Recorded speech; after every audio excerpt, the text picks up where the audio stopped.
सुमनसवन्दित सुन्दरि माधवि चन्द्र सहोदरि हेममयि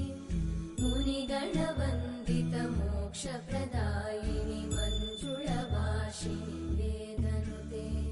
पङ्कजवासिनि देव सुपूजित सद्गुणवर्षिणि शान्तियुते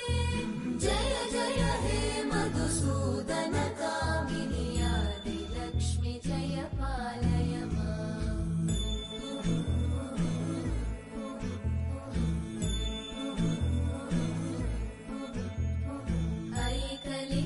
ऐकलिकल्मषनाशिनि कामिनि वैदिकरूपिणि वेदमये